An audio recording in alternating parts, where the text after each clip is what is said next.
Hi friends, ನಮಸ್ತೆ ಎಲ್ಲರಿಗೂ. ಸೌಮ್ಯ ಸವಿ ಅಡುಗೆಗೆ ಸ್ವಾಗತ.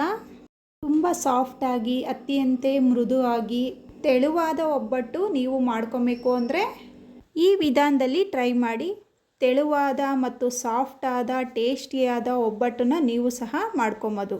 ಮೈದಾ, ಬೆಲ್ಲ, ಬೇಳೆ ಆಗ್ಬೋದು, ಅದನ್ನು ಎಷ್ಟೆಷ್ಟು ಹಾಕ್ಬೋದು ಎಂದು ಅಳತೆ ಪ್ರಕಾರ ತೋರಿಸ್ಕೊಡ್ತೀನಿ.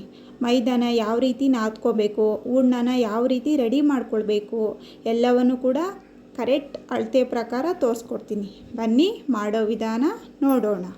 ಮೊದಲನೇದಾಗಿ ನಾವು ಒಬ್ಬಟ್ಟನ್ನು ಮಾಡ್ಕೊಳ್ಳೋದಕ್ಕೆ 1 ಕಪ್ಪು ಅಳತೆಯಿಂದ 3 ಕಪ್ಪು ಮೈದಾ ಸೇರಿಸ್ಕೊಳ್ತಾ ಇದ್ದೀನಿ.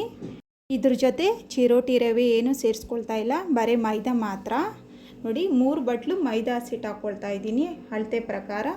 ಸ್ವಲ್ಪ ಅರಿಶಿನ ಪುಡಿ, ಒಂದು ಚಿಟಿಕೆ ಉಪ್ಪು, ಇದನ್ನು ಸೇರಿಸ್ಕೊಂಬಿಟ್ಟು ಚೆನ್ನಾಗಿ ಮಿಕ್ಸ್ ಮಾಡ್ಕೊಳ್ಬೇಕು. ಈ ಥರ ಮಿಕ್ಸ್ ಮಾಡ್ಕೊತಾನೆ ಸ್ವಲ್ಪ ಸ್ವಲ್ಪ ನೀರು ಹಾಕ್ಕೊಂಡು ಈ ಥರ ಕಲಿಸ್ಕೊಬೇಕು. ಮೈದಾನ ಯಾವ ಥರ ನಾದ್ಕೊಬೇಕು ಅಂತ ನಾನು ತೋರಿಸ್ತೀನಿ. ನೋಡಿ, ಸ್ವಲ್ಪ ಸ್ವಲ್ಪನೇ ನೀರು ಹಾಕ್ಕೊಂಡು ಮೈದಾನ ಈ ರೀತಿ ನಾದ್ಕೊಂಡಿದ್ದೀನಿ. ಇದ್ರ ಜೊತೆನೇ 4 ಸ್ಪೂನ್ ಎಣ್ಣೆನೂ ಸೇರಿಸ್ಕೊಳ್ತಾ ಇದ್ದೀನಿ. ಎಣ್ಣೆ ಸೇರಿಸ್ಕೊಂಡು ಕಲಿಸ್ಕೋಬೇಕು. ತುಂಬ ತೆಳ್ಳಗೂ ಬೇಡ, ತುಂಬ ಗಟ್ಟಿಗೂ ಬೇಡ, ಹಾಗೆ ಸಾಫ್ಟಾಗಿ ಕಲಿಸ್ಕೊಬೇಕಾಗುತ್ತೆ. ಈ ಮೈದಾನ 1-2 ಬಾರಿ ಸ್ಟೆಪ್ ಬೈ ಸ್ಟೆಪ್ ಎಣ್ಣೆ ಹಾಕ್ಕೊಂಡು ಇದನ್ನು ನಾದ್ಕೊಬೇಕಾಗುತ್ತೆ. ಮೈದಾನ ಎಣ್ಣೆ ಫುಲ್ಲು ಡ್ರೈ ಆಗೋ ಗಂಟ ಇದನ್ನು ಚೆನ್ನಾಗಿ ನಾದ್ಕೊಳ್ಳೋಣ. ನೋಡಿ, ಈ ಥರ ಹಸ್ತದಿಂದ ಚೆನ್ನಾಗಿ ಒತ್ತಿ ಈ ರೀತಿ ನಾದ್ಕೊಬೇಕಾಗುತ್ತೆ. ಮೈದಾನ ಈ ಥರ ಕೈಯಲ್ಲಿ ನಾದ್ತಾ ಇದ್ದಂಗೆ ಈ ಥರ ಬಡ್ದು ನಾದ್ಕೊಬೇಕಾಗುತ್ತೆ. ಮೈದಾನ ಈ ಥರ ನಾದ್ಕೊಳ್ಳೋದ್ರಿಂದ ತುಂಬ ಸಾಫ್ಟಾಗಿ ಬರ್ತವೆ ಒಬ್ಬಟ್ಟು, ಮತ್ತು ತಟ್ತಾ ಇದ್ದರೆ ತುಂಬ ತೆಳುವಿಗೂ ಬರ್ತವೆ. ನೋಡಿ, ಈ ಥರ ಚೆನ್ನಾಗಿ ನಾದ್ಕೊಬೇಕು. ಇವಾಗ ನೋಡಿ, ಮೈದಾನ ಚೆನ್ನಾಗಿ ನಾದ್ಕೊಂಡಿದ್ದೀನಿ. ಇವಾಗ ಅದೇ ಪಾತ್ರೆಗೆ ಇದನ್ನು ಇಟ್ಬಿಟ್ಟು ಇದ್ರ ಮೇಲೆ ಪಾತ್ರೆ ಮುಚ್ಚಿಬಿಟ್ಟು 1-2 ಅವರ್ ಮುಚ್ಚಿ ಸೈಡ್ಗೆ ಇಡೋಣ. ಇವಾಗ ಬೇಳೆನ ಬೇಯಿಸ್ಕೊಳ್ಳೋಣ. ಬೇಳೆ ಬೇಯಿಸ್ಕೊಳ್ಳೋಕ್ಕೆ ಒಂದು ಪಾತ್ರೆಗೆ ಬೇಳೆ ಹಾಕ್ಕೊಳ್ತಾ ಇದ್ದೀನಿ.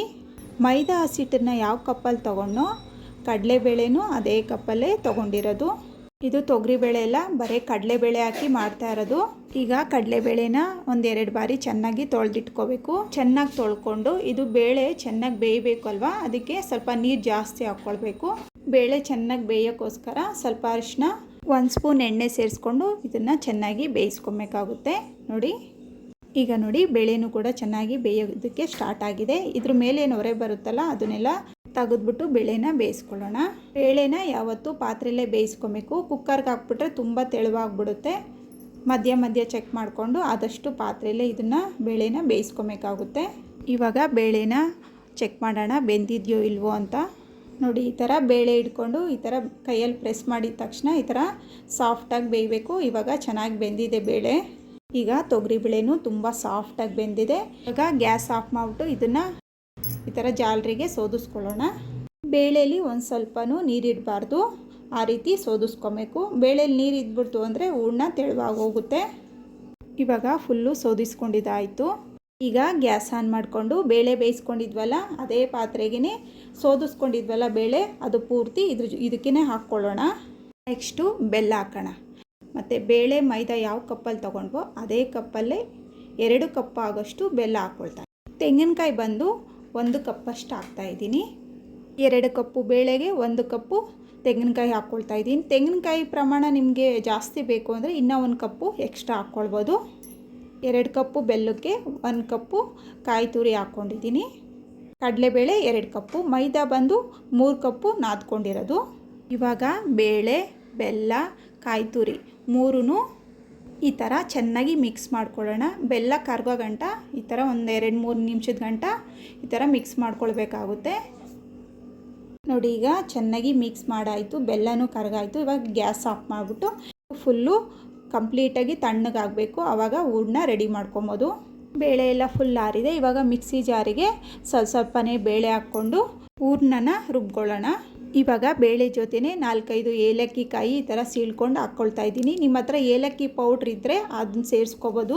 ಇವಾಗ ನೋಡ್ತಾ ಇರ್ಬೋದು, ಹೂರ್ಣನ ನಾನು ಈ ರೀತಿ ರುಬ್ಕೊಂಡಿದ್ದೀನಿ. ರುಬ್ಬುವಾಗ ನೀರೇನು ಹಾಕ್ಕೊಬಾರ್ದು, ಗಟ್ಟಿಯಾಗಿ ಹೂರ್ಣನ ನಾವು ರೆಡಿ ಮಾಡ್ಕೊಳ್ಬೇಕು. ಹೂರ್ಣ ಎಷ್ಟು ಗಟ್ಟಿ ಇರುತ್ತೋ ಅಷ್ಟು ಚೆನ್ನಾಗಿ ಬರುತ್ತೆ ಒಬ್ಬಟ್ಟು ತಟ್ಟೋವಾಗ. ನೋಡಿ, ಈ ರೀತಿ ರೆಡಿ ಮಾಡ್ಕೊಂಡಿದ್ದೀನಿ.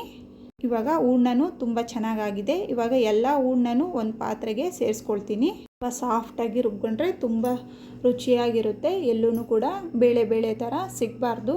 ನೋಡಿ ಅದೇ ಥರನೇ ಎಲ್ಲನೂ ಹೂರ್ಣನೂ ಈ ಥರನೇ ರುಬ್ಕೊಂಡು ಇಟ್ಕೊಳ್ತಾ ಇದ್ದೀನಿ ಒಂದು ಪಾತ್ರೆಗೆ. ಇವಾಗ ನೋಡಿ ಒಬ್ಬಟ್ಟು ಮಾಡೋಕ್ಕೆ ಹೂರ್ಣ ಕೂಡ ಸಿದ್ಧವಾಗಿದೆ.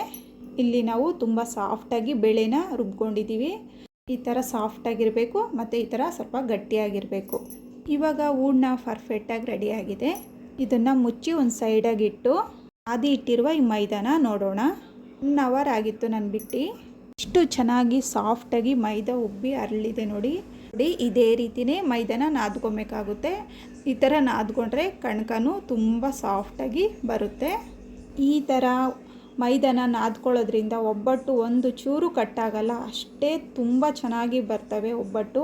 ಇವಾಗ ಒಬ್ಬಟ್ಟನ್ನ ತಟ್ಕೊಳ್ಳೋದಕ್ಕೆ ಒಂದು ಪ್ಲಾಸ್ಟಿಕ್ ಕವರ್ ಎತ್ಕೊಂಡಿದ್ದೀನಿ. ನೀಟಾಗಿ ಎಲ್ಲ ಕಡೆ ಸ್ಪ್ರೆಡ್ ಮಾಡ್ಕೊಳ್ಳೋಣ. ಇವಾಗ ಸ್ವಲ್ಪ ಮೈದಾ ಉಂಡೆ ತೊಗೊಳ್ಳೋಣ. ನಮಗೆ ಒಬ್ಬಟ್ಟು ಎಷ್ಟು ದಪ್ಪ ಬೇಕು ಎಷ್ಟು ಅಗಲ ಬೇಕು ಅಂತ ನೋಡ್ಬಿಟ್ಟು ಉಂಡೆ ತೊಗೊಳ್ಬೇಕಾಗುತ್ತೆ. ಮೈದಾನ ಸ್ವಲ್ಪ ತಗೊಂಡು ಹೂರ್ಣನ ಸ್ವಲ್ಪ ಜಾಸ್ತಿ ಹಾಕ್ಕೊಬೇಕು. ಮೈದಾ ಸ್ವಲ್ಪ ಜಾಸ್ತಿ ತೊಗೊಂಬಿಟ್ರೆ ಒಬ್ಬಟ್ಟು ದಪ್ಪ ಬಂದ್ಬಿಡುತ್ತೆ, ಆವಾಗ ಚೆನ್ನಾಗಿರಲ್ಲ.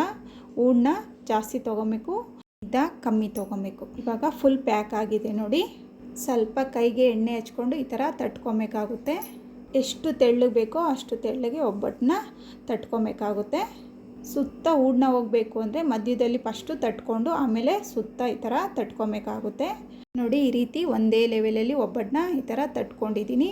ಒಂಚೂರೂ ಇದು ಕಟ್ಟಾಗ್ತಾ ಇಲ್ಲ. ನೋಡಿ ಈ ಥರ ತಟ್ಕೊಬೇಕಾಗುತ್ತೆ. ಇವಾಗ ಹೆಂಚು ಬಿಸಿಯಾಗಿದೆ. ಹೆಂಚು ಬಿಸಿಯಾಗಿರೋದಕ್ಕೆ ಇದನ್ನ ಒಬ್ಬಟ್ಟನ್ನ ಹಾಕ್ಕೊಳ್ಳೋಣ. ಒಬ್ಬಟ್ಟು ಮೇಲೆ ಸ್ವಲ್ಪ ಎಣ್ಣೆ ಹಾಕ್ಕೊಳ್ಳೋಣ. ಎಣ್ಣೆ ಬದಲು ತುಪ್ಪನೂ ಹಾಕ್ಕೊಬೋದು.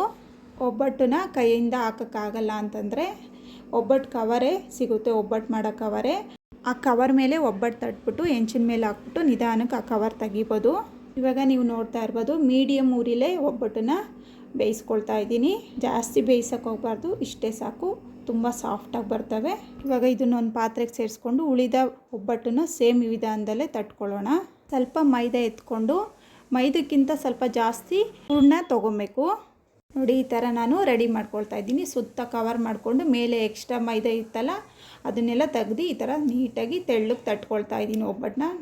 ಇವಾಗ ತಟ್ಟಿರೋ ಒಬ್ಬಟ್ಟನ್ನ ಹೆಂಚು ಮೇಲೆ ಹಾಕ್ಬಿಟ್ಟು ಸ್ವಲ್ಪ ಎಣ್ಣೆ ಹಾಕ್ಕೊಳ್ತೀನಿ ಅದ್ರ ಮೇಲೆ.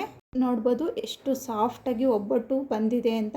ಖಂಡಿತವಾಗ್ಲೂ ಈ ವರಮಹಾಲಕ್ಷ್ಮಿ ಹಬ್ಬಕ್ಕೆ ಇದೇ ವಿಧಾನದಲ್ಲಿ ಒಬ್ಬಟ್ಟನ್ನು ಮಾಡಿ ತುಂಬ ಚೆನ್ನಾಗಿ ಬರುತ್ತೆ, ತುಂಬ ಸಾಫ್ಟಾಗಿರುತ್ತೆ. ಇವಾಗ ತುಂಬ ಸ್ವೀಟಾಗಿ ತುಂಬ ಸಾಫ್ಟಾಗಿ ಇರುವಂಥ ಒಬ್ಬಟ್ಟು ರೆಡಿಯಾಗಿದೆ. ನೋಡಿದ್ರಲ್ಲ ಫ್ರೆಂಡ್ಸ್, ಈ ಒಬ್ಬಟ್ಟನ್ನು ಮಾಡ್ಕೊಳ್ಳೋದಕ್ಕೆ ಬೇಳೆ ಯಾವ ರೀತಿ ಬೇಯಿಸ್ಕೊಬೇಕು, ಯಾವ ರೀತಿ ಹೂರ್ಣ ಮಾಡ್ಕೊಳ್ಬೇಕು, ಮೈದಾನ ಯಾವ ರೀತಿ ನಾದ್ಕೊಬೇಕು, ಬೇಳೆ ಬೆಲ್ಲ ಮೈದಾ ಕಾಯಿ ಎಷ್ಟೆಷ್ಟು ಅಳತೆಯಲ್ಲಿ ಹಾಕಬೇಕು ಅಂತ ತಿಳ್ಕೊಂಡ್ರಲ್ಲ. ನೀವು ಒಂದ್ಸತಿ ಟ್ರೈ ಮಾಡಿ. ತುಂಬ ಸಾಫ್ಟಾದ ರುಚಿಯಾದ ಒಬ್ಬಟ್ಟು ನೀವು ಕೂಡ ಮಾಡ್ಕೊಬೋದು. ಹಾಗಿದ್ದರೆ ಈ ವಿಡಿಯೋ ಇಷ್ಟ ಆಗಿದೆ ಅನ್ಕೋತೀನಿ. ಈ ವಿಡಿಯೋ ಇಷ್ಟ ಆದರೆ ಲೈಕ್ ಮಾಡಿ, ಶೇರ್ ಮಾಡಿ, ನಮ್ಮ ಚಾನಲ್ನ ಸಬ್ಸ್ಕ್ರೈಬ್ ಮಾಡ್ಕೊಳ್ಳಿ. ಇನ್ನಷ್ಟು ಈಸಿ ರೆಸಿಪಿಯೊಂದಿಗೆ ಸೌಮ್ಯ ಸವಿ ಅಡುಗೆ ಚಾನಲ್ನ ಸಬ್ಸ್ಕ್ರೈಬ್ ಮಾಡ್ಕೊಳ್ಳಿ. ಪಕ್ಕದಲ್ಲೇ ಕಾಣುವ ಬೆಲ್ ಬಟನನ್ನು ಕ್ಲಿಕ್ ಮಾಡ್ಕೊಳ್ಳಿ.